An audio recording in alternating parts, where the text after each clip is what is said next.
Hello friends, नमस्ते, राम राम, सत श्री अकाल। सबको मेरा प्यार भरा नमस्कार। मैं शशि, इंग्लिश में शशि ऑनलाइन यूट्यूब प्लेटफॉर्म पर आप सबका स्वागत करती हूँ।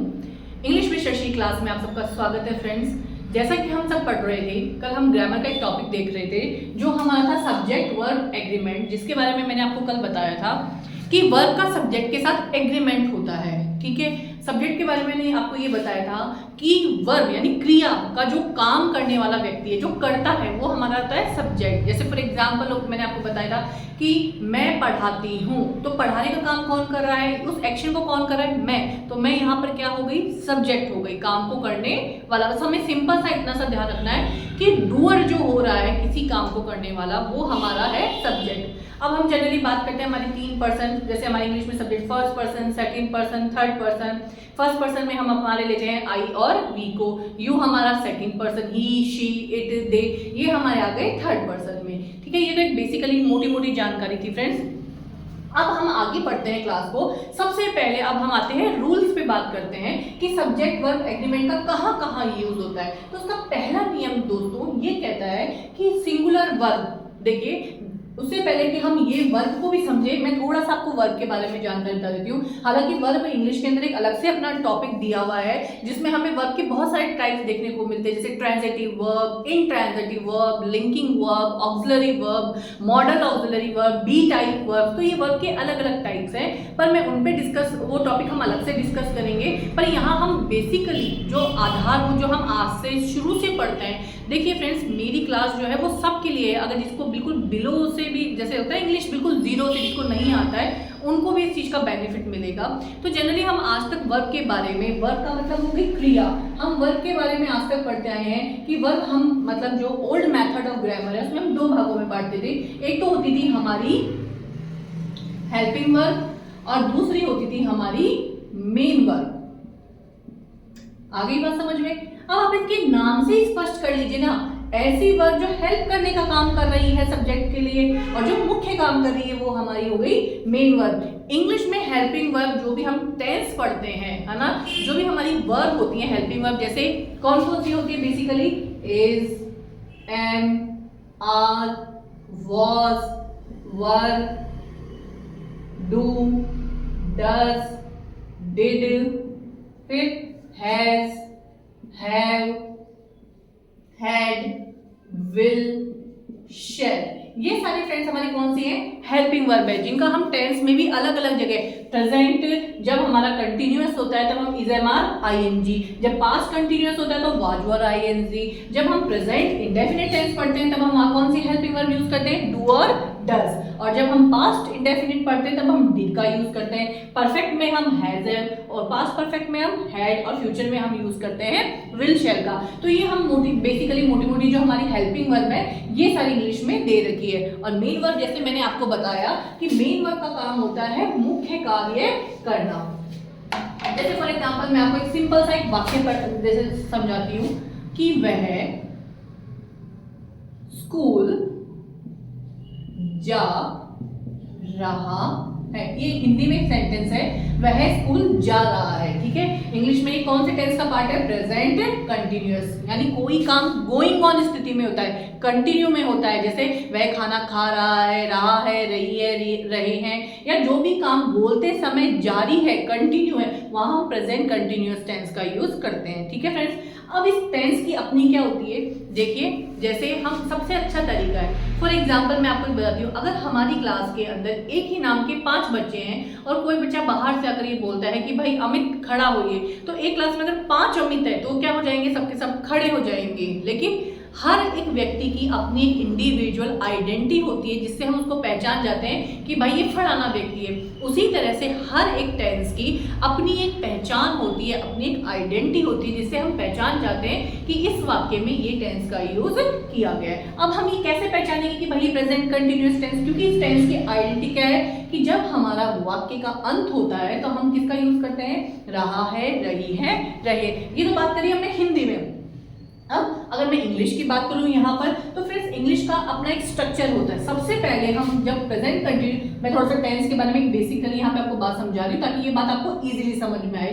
सबसे पहले हम किसको लाते हैं, सब्जेक्ट, जो हम यहाँ पे डिस्कस कर रहे हैं हमारा सब्जेक्ट। सब्जेक्ट का मतलब हो गया कर्ता, काम को करने वाला व्यक्ति है ना, करता हो गया। जो डूअर है, जिसे आप डूअर भी कह सकते हो, उस काम को जो कर रहा है। आगे मेरी बात समझ में, जैसे यहाँ पर स्कूल जा रहा है, स्कूल जाने का काम कौन कर रहा है, वह कर रहा है। Got my point.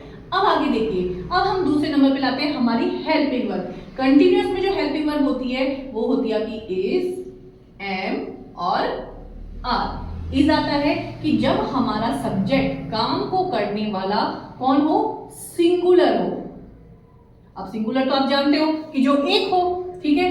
Am only and only I के साथ, और आर किसके साथ, जब हमारा सब्जेक्ट क्या हो, प्लूरल हो, यानी बहुवचन हो, एक से ज्यादा हो। जब हमारा सब्जेक्ट सिंगुलर है तो हम वर्ब भी, हेल्पिंग वर्ब भी क्या लगाएंगे, सिंगुलर लगाएंगे। आगे समझ में। अब इस वाक्य को आप देखिए, वह स्कूल जा रहा है, स्कूल जाने का काम कौन कर रहा है, वह। तो क्या हो जाएगा, वह को इंग्लिश में क्या कहते हैं, ही। अब वही चीज तो मैंने आपको यहां समझा रही हूँ कि singular verb is used with singular subject. कि सिंगुलर वर्ब मतलब अगर हमारा सब्जेक्ट सिंगुलर है तो वर्ब भी क्या रहेगी, सिंगुलर। तो ही के साथ क्या आ जाएगा, इज।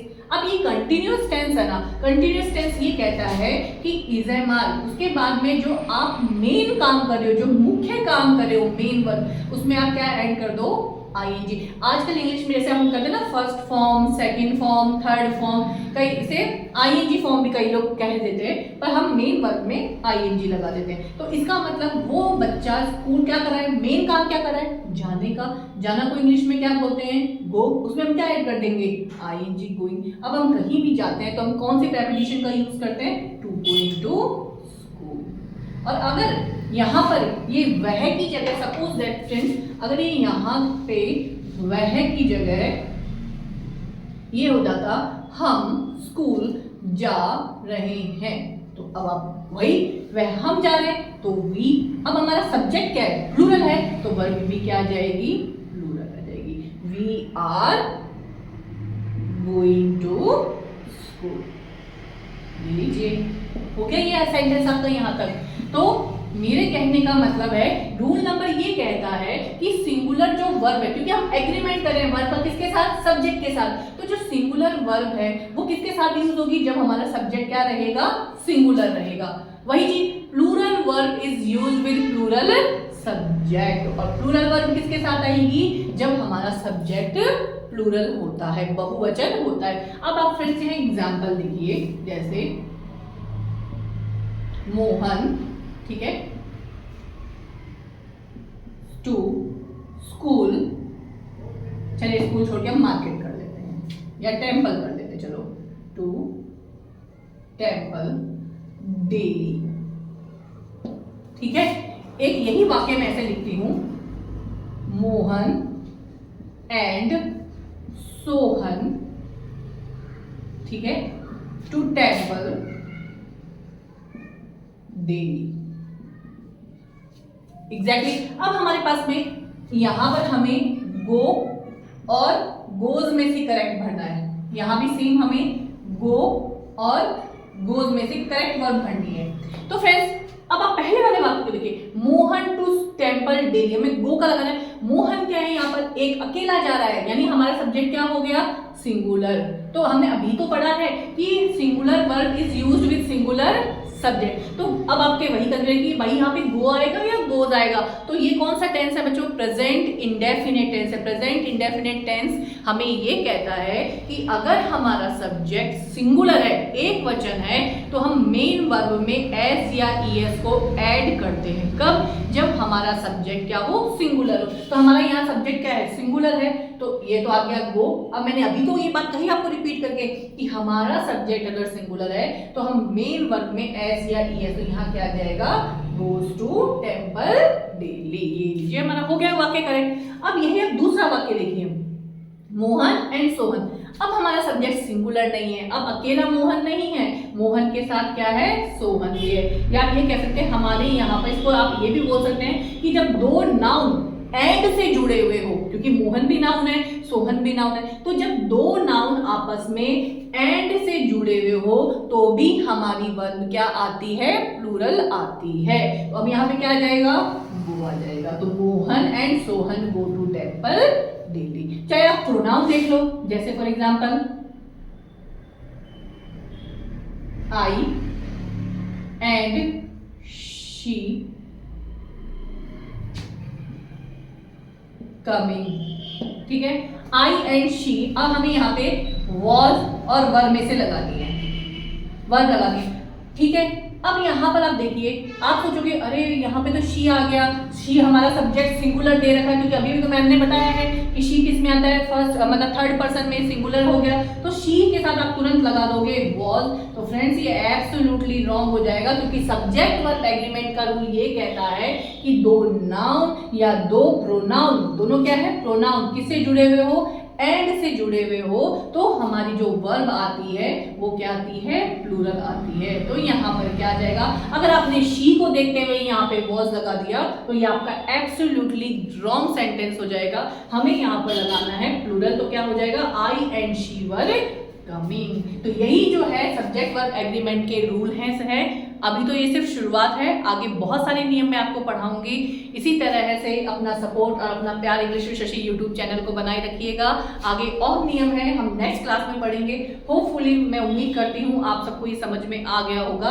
अगर आपको ये इसका स्क्रीनशॉट लेना है तो आप ले सकते हैं अपने फोन के अंदर। और इसी तरह से हम आगे और रूल पढ़ेंगे कि कहाँ सब्जेक्ट वर्ब एग्रीमेंट और कहाँ कहाँ आता है।